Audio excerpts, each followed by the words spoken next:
Hello, welcome back to my channel. ಎಲ್ಲರೂ ಹೇಗಿದ್ದೀರಾ? I hope ನೀವೆಲ್ಲರೂ ಚೆನ್ನಾಗಿದ್ದೀರಾ ಅಂತಾನೆ ಅನ್ಕೋತೀನಿ. ಸೊ ಫ್ರೆಂಡ್ಸ್, ಇದು ಸ್ಯಾಟರ್ಡೆ ಮಾರ್ನಿಂಗಿದು ವ್ಲಾಗ್ ಆಗಿರುತ್ತೆ. ಅಂದರೆ ಸ್ಯಾಟರ್ಡೆ ಮಾರ್ನಿಂಗಿಂದನೇ ಸ್ಟಾರ್ಟ್ ಮಾಡಿದ್ದೀನಿ. ಇವತ್ತು ಸ್ವಲ್ಪ ಎದ್ದಿದ್ದು ಲೇಟೇ, ಯಾಕೆಂದರೆ ನೈಟ್ ಮಾಡಿರುವಂತಹ ಸಾರಿತ್ತು. ಸೊ ಅದಕ್ಕೇ ಪಿಂಡಿ ಇದೆಯಲ್ವ, ಕಡುಬು ಹೇಳ್ತಾರಲ್ವ, ಅದನ್ನೇ ಮಾಡಿ ಕೊಡೋಣ ಅಂತೇಳಿ. ನಿನ್ನೆಲ್ಲ ನನಗೆ ಜಾಸ್ತಿಯಾಗಿ ಅಂದರೆ ಅಡುಗೆನೇ ಮಾಡೋಕ್ಕೆ ಇಂಟ್ರೆಸ್ಟ್ ಇತ್ತಿಲ್ಲ. ಬಟ್ ಮೊಬೈಲ್ ಹೋಗಿದೆ ಅಂತೇಳಿ ಮಕ್ಕಳನ್ನ ಹಸ್ಬೆಂಡನ್ನು ಹಾಗೆ ಇಡೋಕ್ಕಾಗಲ್ಲ. ಹೋಗಿದ್ದು ಹೋಯಿತು, ಇನ್ನು ನಾವು ಅದನ್ನು ಸರಿ ಮಾಡಬೇಕಷ್ಟೇ, ಏನು ಮಾಡೋಕ್ಕಾಗಲ್ಲ. ನೋಡೋಣ ಏನಾಗುತ್ತೆ ಅಂತೇಳಿ. ಸರಿಯಾಗಿ ಸಿಕ್ಕಿದರೆ ಸಾಕು ನನಗೆ ಆ ಫೋನು. ಯಾಕಂದರೆ ಒಂದು ಸ್ವಲ್ಪ ಖರ್ಚು ಮಾಡಿ ಸರಿಯಾಗಿ ಸಿಕ್ಕಿದ್ರೆ ಪರವಾಗಿಲ್ಲ, ಜಾಸ್ತಿ ಖರ್ಚು ಮಾಡೋದಕ್ಕೂ ಹೋಗಲ್ಲ ಆ ಫೋನಿಗೆ ನಾನು. ಯಾಕಂದರೆ ಇವಾಗ ರೀಸೇಲ್ ಅದೇ ಹಳೆ ವಿಡಿಯೋದಲ್ಲಿ ಹೇಳಿದೆ, ರೀಸೇಲ್ ವ್ಯಾಲ್ಯೂನೇ ಇವಾಗ 20-25 ಅಷ್ಟೇ ಸಿಗ್ಬೋದು. ನಾನು 30,000 ಇದೆಲ್ಲ ಏನು ಡಿಸ್ಪ್ಲೇ ಹಾಕಲ್ಲ. ನೋಡೋಣ, 5,000 7,000 ಒಳಗಡೆ ಎಲ್ಲ ಖರ್ಚಾದರೆ ಓಕೆ, ನಾನು ಅದನ್ನು ಸರಿ ಮಾಡ್ತೀನಿ, ಅದನ್ನೇ ಯೂಸ್ ಮಾಡ್ತೀನಿ ಅಂತೇಳಿ. ಸೊ ಇವಾಗ ಕಡುಬು ಎಲ್ಲ ರೆಡಿ ಆಗಿದೆ. ರಾತ್ರಿದೇ ಚಿಕನ್ ಸಾರಿತ್ತು, ಸೊ ಅದನ್ನೇ ಮಕ್ಕಳಿಗೆಲ್ಲ ಕೊಡೋಣ ಅಂತೇಳಿ. ಹಾಗೆಯೇ ಫ್ರೆಂಡ್ಸ್, ತುಂಬ ಜನ ನನಗೆ ಸಪೋರ್ಟ್ ಮಾಡಿದ್ದೀರಾ ಕಮೆಂಟ್ ಮೂಲಕ ಎಲ್ಲ. ಹಳೆ ವಿಡಿಯೋದಲ್ಲಿ ಹೇಳಿದ್ದೀರಲ್ವ, ನೀವು ವಿಡಿಯೋ ಮಾಡಿ ನಾವು ನಿಮಗೆ ಸಪೋರ್ಟ್ ಮಾಡ್ತೀವಿ ಅಂತೆಲ್ಲ ಹೇಳಿ. ಸೊ ನಿಮ್ಗೆಲ್ರಿಗೂ ತುಂಬಾ ಥ್ಯಾಂಕ್ಸ್ ಹೇಳ್ತೀನಿ. ಸೊ ಇವಾಗ ಎಲ್ಲ ಇಡ್ತಾ ಇದ್ದೀನಿ, ಅಂದರೆ ಕಡುಬು ಬೇಯೋದಕ್ಕೆ ಇಡ್ತಾ ಇದ್ದೀನಿ.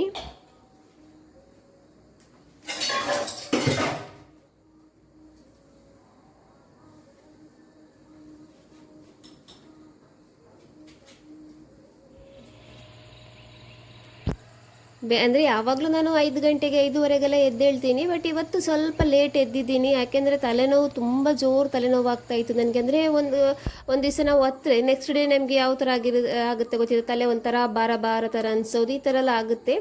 ಸೊ ಅದೇ ಥರ ನನಗೂ ಆಗ್ತಾಯಿತ್ತು. ಹಾಗಾಗಿ ಸ್ವಲ್ಪ ಬೆಳಿಗ್ಗೆ ಲೇಟಾಗಿಯೇ ಎದ್ದೆ, ಅಂದರೆ ಒಂದು 6 o'clock ಅಷ್ಟೊತ್ತಿಗೆ ಎದ್ದಿರೋದು. ಸೊ ಇವಾಗ ಮಗಳೂ ಅಮ್ಮನ ಮನೆಯಿಂದ ಬಂದಿದ್ದಾಳೆ.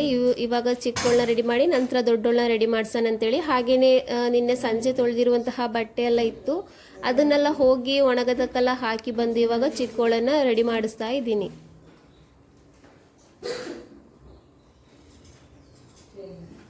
ಚಿಕ್ಕವಳು ಎಷ್ಟೇ ಎಬ್ಸಿದ್ರೂ ಎದ್ದೇಳಲ್ಲ ಬೆಳಿಗ್ಗೆ ಟೈಮಲ್ಲಿ. ಬಟ್ ಅವಳ ಹತ್ರ ಒಂದು ಮಾತು ಹೇಳಿದರೆ ಸಾಕಾಗುತ್ತೆ, ದೀದಿ ಬರೋ ಟೈಮ್ ಆಯಿತು, ಅವಳು ಬರೋಕ್ಕಿಂತ ಫಸ್ಟ್ ನೀನು ರೆಡಿ ಆಗಿರು ಅಂತೇಳಿ ಹೇಳಿದರೆ ಬೇಗ ಎದ್ದು ಬಾತ್ರೂಮಿಗೆ ಹೋಗಿ ರೆಡಿ ಆಗೋದಕ್ಕೆ ನಿಂತ್ಕೋತಾಳೆ. ಇವಾಗ ಅದೊಂದು ಐಡಿಯಾ ನಾನು ಕಲ್ತ್ಬಿಟ್ಟಿದ್ದೀನಿ. ಇಲ್ಲಾಂದರೆ ತುಂಬ ಎಬ್ಬಿಸ್ಬೇಕು, ಅಲಿಜಾ ಎದ್ದೇಳು ಅಂತೇಳಿ. ಬಟ್ ನಾನು ಮೊನ್ನೆ ಒಂದು ಸಲ ಅವಳಿಗೆ ಇವಾಗ ಕಾಂಪಿಟೇಷನ್ ಇದೆಯಲ್ವಾ, ನಾನು ಫಸ್ಟ್ ಆಗಬೇಕು ಅಂತೇಳಿ ಆ ಥರ ಕಾಂಪಿಟೇಷನ್ ಸ್ವಲ್ಪ ಜಾಸ್ತಿ ಮಾಡ್ತಾಳೆ. ಹಾಗಾಗಿ ದೀದಿ ರೆಡಿ ಆಗೋದಕ್ಕಿಂತ ಫಸ್ಟ್ ನೀನು ರೆಡಿ ಆಗು ಅಂತ ಹೇಳಿದರೆ ಬೇಗ ಎದ್ದು ರೆಡಿ ಆಗೋದಕ್ಕೆ ಹೋಗ್ತಾಳೆ, ಅಂದರೆ ವಾಶ್ರೂಮಿಗೆ ಹೋಗ್ತಾಳೆ. ಸೊ ಇವಾಗ ಚಿಕ್ಕವಳೆಲ್ಲ ರೆಡಿ ಆಗಿದ್ದಾಳೆ. ಇವಾಗ ದೊಡ್ಡವಳನ್ನ ನಾನಿಲ್ಲಿ ರೆಡಿ ಮಾಡಿಸ್ತಾ ಇದ್ದೀನಿ.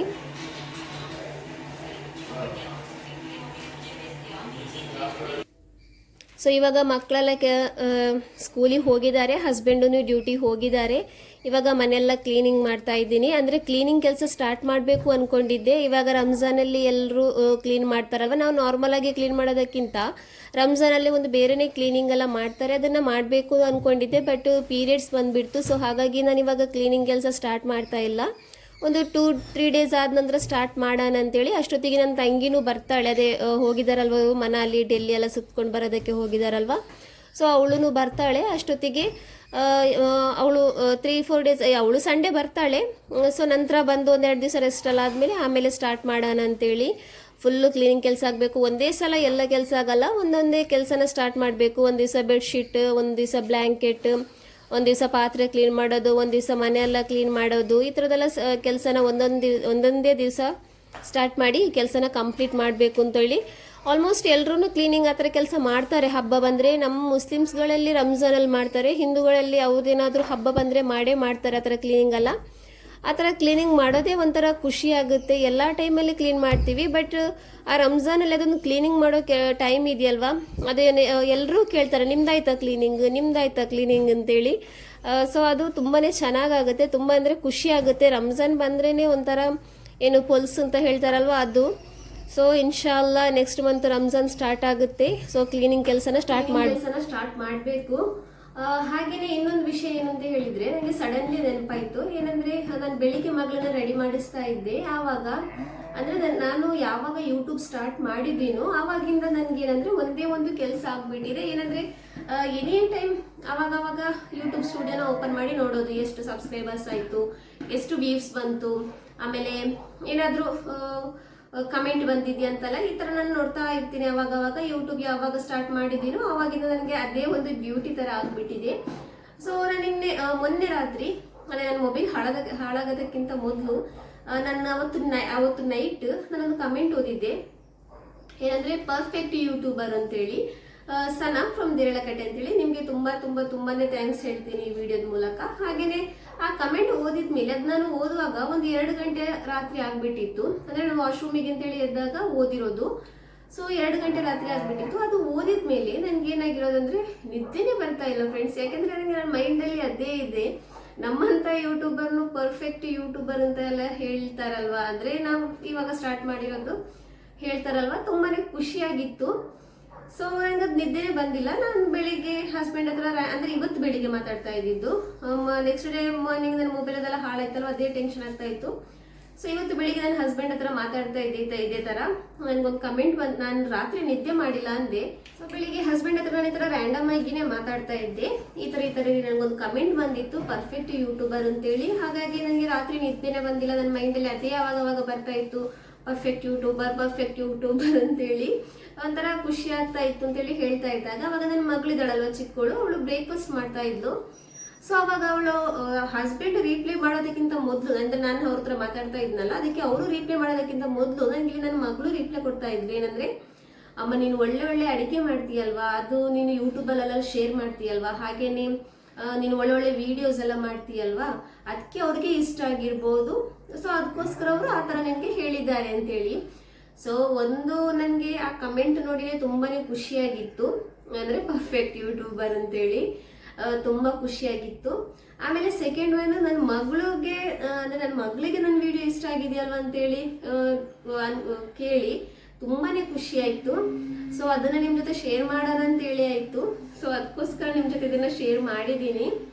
ಹಾಗೆಯೇ ನನ್ನ ಹತ್ರ ಇಡ್ಲಿದು ರೆಸಿಪಿ ಕೇಳಿದ್ರಲ್ವಾ, ಬಾಳೆ ಎಲೆಯಲ್ಲಿ ಒಳ್ಳೆ ಸಾಫ್ಟ್ ಆಗಿರುವಂತಹ ಇಡ್ಲಿ ಯಾವ ಥರ ಮಾಡೋದು ಅಂತೇಳಿ. ಸೊ ಆ ರೆಸಿಪಿನ ನಾನು ನಿಮ್ಮ ಜೊತೆ ಇವತ್ತು ಶೇರ್ ಮಾಡ್ತೀನಿ. ಸೊ ಫ್ರೆಂಡ್ಸ್, ಇಲ್ಲಿ ನಾನು ಈ ಗ್ಲಾಸಲ್ಲಿ 2 ಗ್ಲಾಸಷ್ಟು ಅಕ್ಕಿನ ತಗೊಂಡಿದ್ದೀನಿ. ನಾನು ನಾರ್ಮಲಾಗಿ ಸೊಸೈಟಿಲಿ ಸಿಗುತ್ತಲ್ವಾ ಆ ಅಕ್ಕಿ.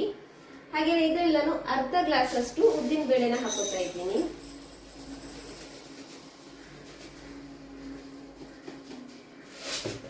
ಇಲ್ಲಿ ಅರ್ಧ ಗ್ಲಾಸಷ್ಟು ಉದ್ದಿನ ಬೇಳೆ ಹಾಕೋತಾ ಇದ್ದೀನಿ.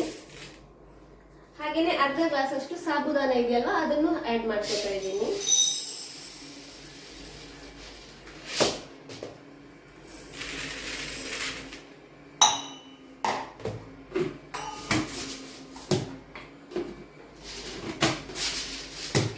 ಇವಾಗ ಇದನ್ನ ನಾವು ಚೆನ್ನಾಗಿ ವಾಶ್ ಮಾಡ್ಕೋಬೇಕು.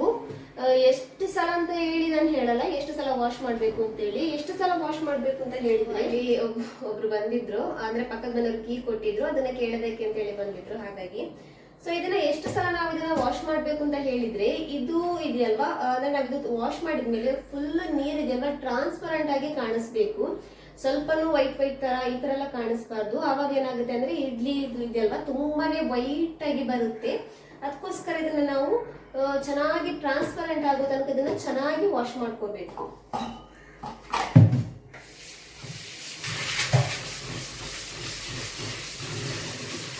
ಇವಾಗ ನೋಡಿ, ಇದು ಚೆನ್ನಾಗಿ ಕ್ಲೀನ್ ಆಗಿದೆ, ಫುಲ್ ಟ್ರಾನ್ಸ್ಪರೆಂಟ್ ಆಗಿ ಕಾಣಿಸ್ತಾ ಇದೆಯಲ್ಲ. ಈ ತರ ಚೆನ್ನಾಗಿ ನಾವು ವಾಶ್ ಮಾಡಿದ್ರೆ ಏನಾಗುತ್ತೆ ಅಂದ್ರೆ ಇಡ್ಲಿ ಚೆನ್ನಾಗಿ ವೈಟ್ ಆಗಿ ಬರುತ್ತೆ. ಸ್ವಲ್ಪ ಧೂಳು ಈ ಥರದಲ್ಲಿದ್ದರೆ ಸ್ವಲ್ಪ ಚೆನ್ನಾಗಿ ಕ್ಲೀನ್ ಮಾಡಿ ವಾಶ್ ಮಾಡಿ ತೊಳೆದಿಲ್ಲ ಅಂದರೆ ಕಲರ್ ಅಷ್ಟೊಂದು ಚೆನ್ನಾಗಿ ಬರಲ್ಲ. ಸೊ ಇವಾಗ ಇದು ಚೆನ್ನಾಗಿ ವಾಶ್ ಆಗಿದೆ. ಇವಾಗ ಇದನ್ನು ನಾನು ನೈಟ್ ತನಕ ಇದನ್ನು ನಾನು ಸೋಕ್ ಆಗೋದಕ್ಕೆ ಇಡ್ತೀನಿ. ಇಡ್ಲಿ ನಾವು ಯಾವತ್ತೂ ಮಾಡುವಾಗಲೂ ಅದೇ ಥರ ಬೆಳಿಗ್ಗೆ ಸೋಕ್ ಮಾಡಿದರೆ ನೈಟ್ ರುಬ್ಬಿ ಆಮೇಲೆ ನೆಕ್ಸ್ಟ್ ಡೇ ಬೆಳಿಗ್ಗೆ ನಾವು ಅದನ್ನು ದೋಸೆನೋ ಅಥವಾ ಇಡ್ಲಿನೋ ಹಾಕ್ಕೋಬೇಕು. ಅವಾಗ ಏನಾಗುತ್ತೆ ಅಂದರೆ ಚೆನ್ನಾಗಿ ಬರುತ್ತೆ. ಸೊ ಅದಕ್ಕೋಸ್ಕರ ಇವಾಗ ನಾನಿಲ್ಲಿ ಇದೇ ಗ್ಲಾಸಲ್ಲಿ ಒಂದು ಅರ್ಧ ಗ್ಲಾಸಷ್ಟು ಅವಲಕ್ಕಿ ಇದೆಯಲ್ವ, ಅದನ್ನು ನಾನು ಚೆನ್ನಾಗಿ ವಾಶ್ ಮಾಡಿ ನೆನೆಯೋದಕ್ಕಿಟ್ಟು ರಾತ್ರಿ ರುಬ್ಕೋತೀನಿ ಇದನ್ನು.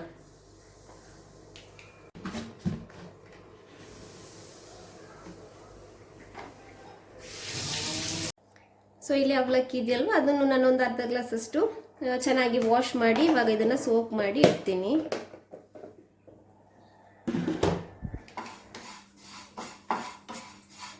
ಇಲ್ಲಿ ನಾನು ಸಿಂಪಲಾಗಿ ಈಸಿಯಾಗಿ ಅವಲ್ ಮಿಲ್ಕ್ ಇದೆಯಲ್ವ ಅದನ್ನು ಮಾಡೋದು ಯಾವ ಥರ ಅಂತೇಳಿ ತೋರಿಸ್ತಾ ಇದ್ದೀನಿ. ಆಲ್ಮೋಸ್ಟ್ ಎಲ್ರಿಗೂ ಗೊತ್ತಿರ್ಬೋದು, ಬಟ್ ಕೆಲವರಿಗೆ ಗೊತ್ತಿರಲ್ಲ. ನಾನು ಹಾಸನದಲ್ಲಿದ್ದಾಗ ಒಂದು ಸಲ ಮಾಡಿದ್ದೆ, ಆವಾಗ ಪಕ್ಕದ ಮನೆಯವರೆಲ್ಲ ಕೇಳಿದರು ರೆಸಿಪಿ ಯಾವ ಥರ ಅಂತೆಲ್ಲ ಹೇಳಿ. ಆವಾಗ ಅವ್ರಿಗೆ ಇಷ್ಟ ಆಗಿತ್ತು. ಇದು ಇಲ್ಲಿ ಮಾತ್ರ ಇರೋದು, ಮಂಗಳೂರಲ್ಲಿ, ಆಮೇಲೆ ಕೇರಳ ಈ ಕಡೆ ಮಾತ್ರ ಇರೋದು. ಬಟ್ ಆ ಕಡೆ ಎಲ್ಲ ಇಲ್ಲ. ಎಲ್ಲಿ ಹೇಳಿ, ಹಾಸನ, ಸಕಲೇಶ್ಪುರ ಇಲ್ಲೆಲ್ಲ ಇದೆಯಲ್ವ, ಅಲ್ಲೆಲ್ಲ ಇಲ್ಲ ಇದ್ದು. ಸೊ ಆ ಕಡೆಯಿಂದೆಲ್ಲ ಯಾರಾದರೂ ವೀಡಿಯೋ ನೋಡೋರಿದ್ರೆ ಅಂಥವರಿಗೆ ನಾನು ಈ ರೆಸಿಪಿನ ಶೇರ್ ಮಾಡ್ತಾ ಇರೋದು. ಸೊ ಇಲ್ಲಿ ಮೊದಲು ಅವಲಕ್ಕಿ ಇದೆಯಲ್ವ ಅದನ್ನು ಚೆನ್ನಾಗಿ ರೋಸ್ಟ್ ಮಾಡ್ಕೋಬೇಕು, ಕ್ರಂಚಿ ಆಗೋ ತನಕ ರೋಸ್ಟ್ ಮಾಡ್ಕೋಬೇಕು. ನಂತರ ಗ್ಯಾಸ್ ಫ್ಲೇಮ್ನ ಆಫ್ ಮಾಡಿ ಅದನ್ನು ತಣ್ಣಗಾಗೋದಕ್ಕಿಡಿ. ನಂತರ ಒಂದು ಪಾತ್ರೆಗೆ ಬಾಳೆಹಣ್ಣು ಇದೆಯಲ್ವ ಅದನ್ನು ಹಾಕಿ, ಸಕ್ಕರೆ ಹಾಕಿ, ಎಷ್ಟು ಸ್ವೀಟ್ ಬೇಕು ಅಷ್ಟು ಸಕ್ಕರೆನ ಹಾಕಿ ಅದನ್ನು ಹಾಕಿ ಚೆನ್ನಾಗಿ ಸ್ಮ್ಯಾಶ್ ಮಾಡ್ಕೊಳ್ಳಿ. ನಾನಿಲ್ಲಿ ಫೋಕಲ್ ಮಾಡ್ತಾ ಇದ್ದೆ, ಅದರಲ್ಲಿ ಆಗ್ತಾ ಇಲ್ಲ. ಇಲ್ಲಿ ಚಪಾತಿದು ಇದೆಯಲ್ವ ಅದರಲ್ಲಿ ನಾನು ಕುಟ್ಟಿ ಇಲ್ಲಿ ಚೆನ್ನಾಗಿ ಸ್ಮ್ಯಾಶ್ ಮಾಡ್ಕೋತಾ ಇದ್ದೀನಿ. ಸೊ ಫ್ರೆಂಡ್ಸ್, ಇದರಲ್ಲಿ ಏನಂದರೆ ನಾನಿಲ್ಲಿ ಹಾಲು ಇದೆಯಲ್ವ, ಇಲ್ಲಿ ಐಸನ್ನು ಹಾಕ್ಕೋತಾ ಇಲ್ಲ, ಹಾಲು ಇದೆಯಲ್ವ ಅದನ್ನೇ ಫ್ರೀಝರಲ್ಲಿ ಇಟ್ಟಿದ್ದೆ, ಗಟ್ಟಿಯಾಗೋದಕ್ಕೆ ಇಟ್ಟಿದ್ದೆ, ಅದನ್ನೇ ಹಾಕ್ತಾ ಇರೋದು. ಕೆಲವರು ಏನು ಮಾಡ್ತಾರೆ ಅಂದರೆ ಇದೇ ಥರ ಈ ಬಾಳೆಹಣ್ಣು ಇದೆಯಲ್ವ ಇದ್ರ ಜೊತೆಗೆ ಐಸ್ ಇದೆಯಲ್ವ ಅದನ್ನು ಹಾಕಿ ಚೆನ್ನಾಗಿ ಕುಟ್ತಾರೆ. ಬಟ್ ನಾನು ಇಲ್ಲಿ ಐಸ್ ಹಾಕ್ತಾ ಇಲ್ಲ, ಹಾಲನ್ನೇ ಹಾಕ್ತಾ ಇರೋದು. ಫ್ರೋಝನ್ ಆಗಿರುವಂತಹ ಹಾಲು ಇದೆಯಲ್ವ ಅದನ್ನು ಹಾಕಿದರೆ ತುಂಬ ಚೆನ್ನಾಗಾಗುತ್ತೆ. ಇಲ್ಲಾಂದರೆ ನೀರು ಥರ ಆಗುತ್ತೆ. ನೀರು ಮಿಕ್ಸ್ ಮಾಡಿದರೆ ಅಥವಾ ಐಸೆಲ್ಲ ಮಿಕ್ಸ್ ಮಾಡಿದರೆ ಅದು ನೀರು ಬಿಡುತ್ತಲ್ವ, ಆವಾಗ ಅಷ್ಟೊಂದು ಟೇಸ್ಟ್ ಸಿಗಲ್ಲ. ಈ ಥರ ಫ್ರೋಝನ್ ಆಗಿರುವಂತಹ ಹಾಲನ್ನು ಹಾಕಿದರೆ ತುಂಬ ಚೆನ್ನಾಗಿರುವಂತಹ ಅವಲ್ ಮಿಲ್ಕ್ ರೆಡಿ ಆಗುತ್ತೆ. ನೀವು ಅನ್ಕೋಬೋದು ಕೆಲವರಿದು ಹಾಲು, ಅವಲಕ್ಕಿ, ಆಮೇಲೆ ಕಡಲೆ ಬೀಜ, ಬಾಳೆಹಣ್ಣು ಇದರಲ್ಲಿ ಏನು ಟೇಸ್ಟ್ ಸಿಗ್ಬೋದು ಅಂತೇಳಿ ಒಂದು ಸಲ ಮಾಡ್ಕೊಂಡು ನೋಡಿ ಕುಡೀರಿ, ತುಂಬಾ ಚೆನ್ನಾಗಾಗುತ್ತೆ. ಸೊ ಇವಾಗ ನಾನಿಲ್ಲಿ ಗ್ಲಾಸಿಗೆ ಅವಲಕ್ಕಿ ಇದೆಯಲ್ವ ರೋಸ್ಟ್ ಮಾಡ್ಕೊಂಡಿರುವಂತಹ ಅವಲಕ್ಕಿ ಅದನ್ನು ಹಾಕೋತಾ ಇದ್ದೀನಿ. ನಮ್ಗೆ ಎಷ್ಟು ಬೇಕೋ ಅಷ್ಟನ್ನು ಹಾಕೋಬೋದು. ಚಿಕ್ಕ ಗ್ಲಾಸ್ ಆದರೆ 1 ಸ್ಪೂನು 1.5 ಸ್ಪೂನಷ್ಟು ಹಾಕೋಬೋದು, ದೊಡ್ಡ ಗ್ಲಾಸ್ ಆದರೆ ಸ್ವಲ್ಪ ಜಾಸ್ತಿ ಹಾಕೋಬೋದು. ನಂತರ ಇಲ್ಲಿ ಕಡಲೆ ಬೀಜ ಇದೆಯಲ್ವ ಅದನ್ನು ಹಾಕೋತಾ ಇದ್ದೀನಿ. ಇದು ರೋಸ್ಟ್ ಮಾಡ್ಕೊಂಡಿರುವಂತಹ ಕಡಲೆ ಬೀಜ, ಹಸಿ ಬೀಜ ಅಲ್ಲ. ಸೊ ಅದನ್ನು ಹಾಕ್ಕೊಳ್ಳಿ, ಹಸಿ ಇದ್ದರೆ ರೋಸ್ಟ್ ಮಾಡ್ಕೊಂಡು ಹಾಕ್ಕೊಳ್ಳಿ. ಸೊ ನಂತರ ಇವಾಗ ಅದನ್ನು ಹಾಕಿದ ಮೇಲೆ ಇಲ್ಲಿ ನಾವು ರೆಡಿ ಮಾಡ್ಕೊಂಡಿರುವಂತಹ ಮಿಶ್ರಣ ಇದೆಯಲ್ವ, ಹಾಲು, ಬಾಳೆಹಣ್ಣು, ಆಮೇಲೆ ಸಕ್ಕರೆ ಎಲ್ಲ ಹಾಕಿ ರೆಡಿ ಮಾಡ್ಕೊಂಡಿರುವಂತಹ ಮಿಶ್ರಣ ಅದನ್ನು ಇದಕ್ಕೆ ಹಾಕಿ ಚೆನ್ನಾಗಿ ಮಿಕ್ಸ್ ಮಾಡ್ಕೋಬೇಕು. ತುಂಬಾ ಚೆನ್ನಾಗಾಗುತ್ತೆ ಫ್ರೆಂಡ್ಸ್ ಇದು. ಕೆಲವರು ಇದಕ್ಕೆ ಫ್ಲೇವರ್ಡಾಗಿ ಬೂಸ್ಟ್ ಯೂಸ್ ಮಾಡ್ಕೋತಾರೆ, ಆಮೇಲೆ ಇದು ಹಾರ್ಲಿಕ್ಸ್ ಇದೆಯಲ್ವ ಅದನ್ನು ಯೂಸ್ ಮಾಡ್ಕೋತಾರೆ. ಆಮೇಲೆ ಕೆಲವರು ಫ್ಲೇವರ್ಡ್ ಜ್ಯೂಸಿಗೆಲ್ಲ ಹಾಕುವಂಥ ಫ್ಲೇವರ್ ಬರುತ್ತಲ್ವ, ಸ್ಟ್ರಾಬೆರಿ ಫ್ಲೇವರ್, ಚಾಕ್ಲೇಟ್ ಫ್ಲೇವರ್, ಈ ಥರದ್ದೆಲ್ಲ ಇದೆಯಲ್ವ ಈ ಥರದ್ದೆಲ್ಲ ಮಿಕ್ಸ್ ಮಾಡ್ಕೋತಾರೆ. ಅದನ್ನು ಯಾವುದನ್ನಾದರೂ ಮಿಕ್ಸ್ ಮಾಡ್ಕೋದಾದ್ರೂ ಹಾಲು ಇದೆಯಲ್ವ ಅದಕ್ಕೇ ಮಿಕ್ಸ್ ಮಾಡ್ಕೋಬೇಕು. ಸೊ ಇವಾಗ ಇದು ರೆಡಿ ಆಗಿದೆ. ನಾನು ಪ್ಲೇನಾಗಿಯೇ ಮಾಡಿರೋದು, ತುಂಬಾ ಚೆನ್ನಾಗಾಗುತ್ತೆ, ತುಂಬಾ ಟೇಸ್ಟಿಯಾಗಿ ಆಗುತ್ತೆ. ನಾನಿವತ್ತು ಬೆಳಿಗ್ಗೆ ಬ್ರೇಕ್ಫಾಸ್ಟನ್ನು ಮಾಡಿಲ್ಲ. ಇವತ್ತು ಅಂದರೆ ನಾನು ತಿಂದಿಲ್ಲ, ಮಾಡಿದ್ದೀನಿ, ಮಕ್ಕಳಿಗೆಲ್ಲ ಸ್ಕೂಲಿಗೆಲ್ಲ ಕೊಟ್ಟು ಕಳಿಸಿದ್ದೀನಿ. ಬಟ್ ನಾನು ತಿಂದಿದ್ದಿಲ್ಲ. ಇವಾಗ ನಂದು ಬೆಳಗಿನ ಬ್ರೇಕ್ಫಾಸ್ಟ್ ಇದೇ ಆಗ್ತಾಯಿದೆ. ಸೊ ತುಂಬಾ ಚೆನ್ನಾಗಾಗುತ್ತೆ. ನಂದು ಮೋಸ್ಟ್ ಫೇವ್ರೆಟ್ ಅಂತಲೇ ಹೇಳ್ಬೋದು ಈ ಅವಲ್ ಮಿಲ್ಕ್.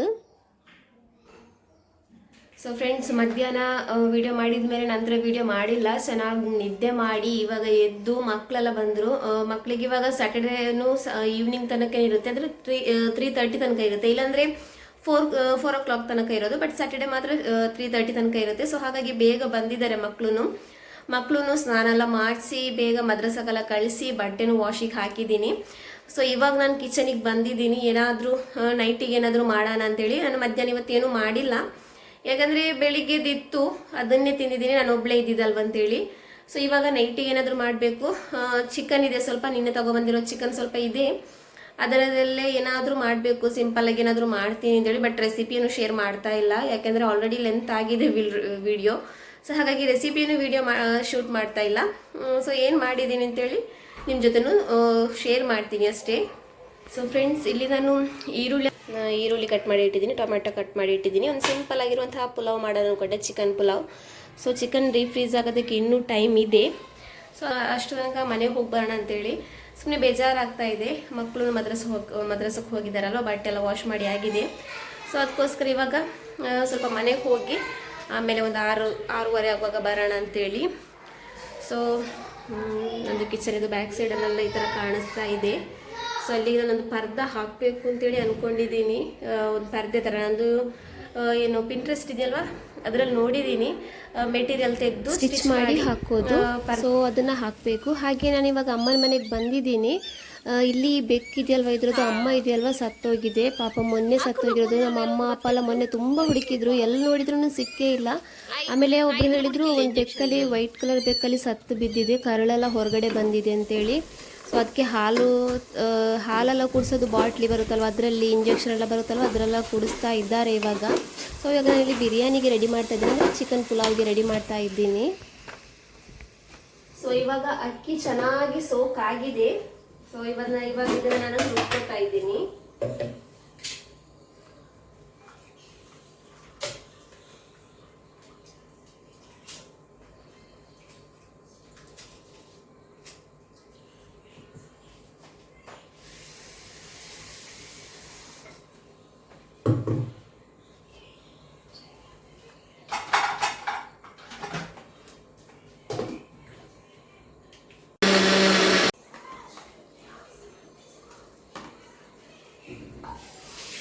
ದೋಸೆಗಾದರೆ ಸ್ವಲ್ಪ ಗಟ್ಟಿಯಾಗಿಯೇ ರುಬ್ಕೋಬೇಕು, ಜಾಸ್ತಿ ನೀರು ಹಾಕ್ಕೋಬಾರ್ದು. ಬಟ್ ನಾನದೇ ತೋರಿಸಿರುವಂತಹ ಸಾಫ್ಟ್ ಆಗಿರುವಂತಹ ಫ್ಲಫಿ ಆಗಿರುವಂತಹ ಇಡ್ಲಿಗಾದರೆ ಒಂದು ಸ್ವಲ್ಪ ರುಬ್ಬೇಕು, ಆವಾಗ ಚೆನ್ನಾಗಾಗುತ್ತೆ.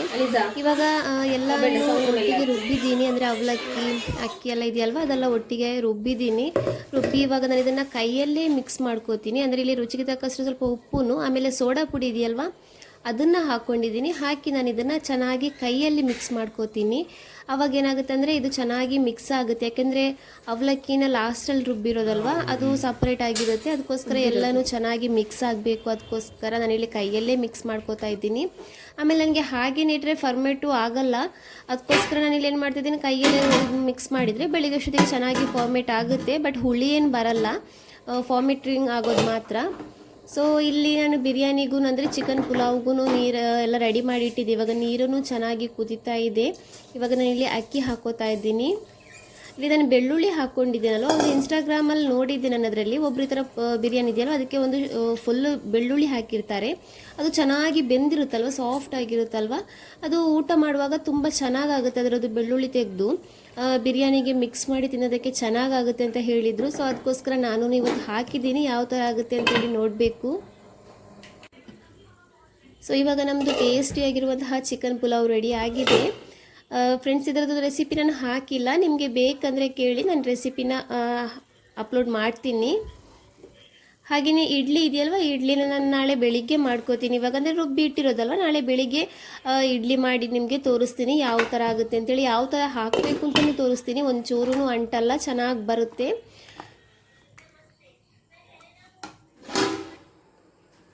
ಸೊ ಫ್ರೆಂಡ್ಸ್, ಇದು ನೆಕ್ಸ್ಟ್ ಡೇ ಮಾರ್ನಿಂಗ್ ನೋಡಿ, ಹಿಟ್ಟು ಚೆನ್ನಾಗಿ ಫಾರ್ಮೇಟಿಂಗ್ ಆಗಿದೆ. ಅದೇ ನಾನು ಇವಾಗ ಚಳಿ ಅಲ್ವಾ, ಹಾಗಾಗಿ ಸ್ವಲ್ಪ ಕಷ್ಟ ಆಗುತ್ತೆ ಫಾರ್ಮೇಟಿಂಗ್ ಆಗೋದು. ಹಾಗಾಗಿ ನಾನು ಏನು ಮಾಡಬೇಕಂದ್ರೆ, ಏನಾದರೂ ಬೆಡ್ಶೀಟ್ ಏನಾದರೂ ಇದ್ದರೆ ಇದರ ಮೇಲ್ಗಡೆಗೆ ಫುಲ್ಲು ಕವರ್ ಮಾಡಿಟ್ರೆ ಚೆನ್ನಾಗಿ ಫಾರ್ಮೇಟಿಂಗ್ ಆಗುತ್ತೆ. ಇವಾಗ ಇದನ್ನು ನಾವು ಒಂದು ಈ ಥರ ಚಿಕ್ಕ ಚಿಕ್ಕ ಸ್ಟೀಮ್ ಮಾಡೋದಕ್ಕೆ, ನಿಮ್ಮ ಹತ್ರ ತಟ್ಟೆ ಇಡ್ಲಿದು ಸ್ಟೀಮರ್ ಇದ್ದರೆ ಅದರಲ್ಲೇ ಈಸಿಯಾಗಿ ಮಾಡ್ಬೋದು, ಇಲ್ಲಾಂದರೆ ತೊಂದರೆ ಅಂತೇಳಿ ಬರುತ್ತಲ್ವ ಸ್ಟೀಮರ್, ಅದರಲ್ಲೂ ಮಾಡ್ಬೋದು. ನನ್ನ ಹತ್ರ ಇದೆ, ಬಟ್ ನಾನು ಇವಾಗ ಪ್ಲೇಟ್ ಇಡೋದಕ್ಕಾಗಲ್ಲ ಅದರಲ್ಲಿ, ಅದಕ್ಕೋಸ್ಕರ ಈ ಥರ ಇಟ್ಟು ನಾನಿಲ್ಲಿ ಮಾಡ್ತಾ ಇರೋದು.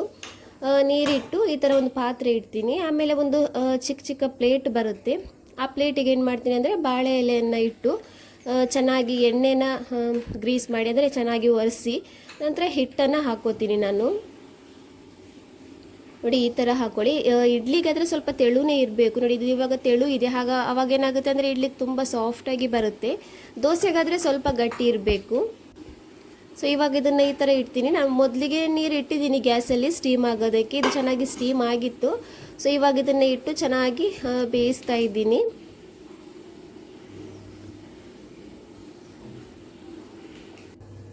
ಸೊ ಇವಾಗ ಇದು ಚೆನ್ನಾಗಿ ಬೆಂದಿದೆ, ನಾನು ತೆಗೆದಿದ್ದೀನಿ. ನೋಡಿ ಎಷ್ಟು ಸಾಫ್ಟಾಗಿ ಬಂದಿದೆ ಅಂತೇಳಿ. ನನಗಿದು ಒಂದೊಂದೇ ಹಾಕೋದಕ್ಕೆ ಲೇಟ್ ಆಗುತ್ತೆ ಅಂತೇಳಿ ಬಾಕಿ ಇರೋದನ್ನು ನಾನು ನಾರ್ಮಲ್ ಆಗಿರುವಂತಹ ಇಡ್ಲಿ ಮಾಡೋ ಪಾತ್ರೆ ಇದೆಯಲ್ವ ಅದರಲ್ಲಿ ಬಾಳೆ ಎಲೆನ ಇಟ್ಟು ಸ್ಟೀಮ್ ಮಾಡ್ತಾ ಇದ್ದೀನಿ. ಅವಾಗ ಏನಾಗುತ್ತೆ ಅಂದರೆ ಒಂದು ಚೂರು ಅಂಟಲ್ಲ ಅಂತೇಳಿ.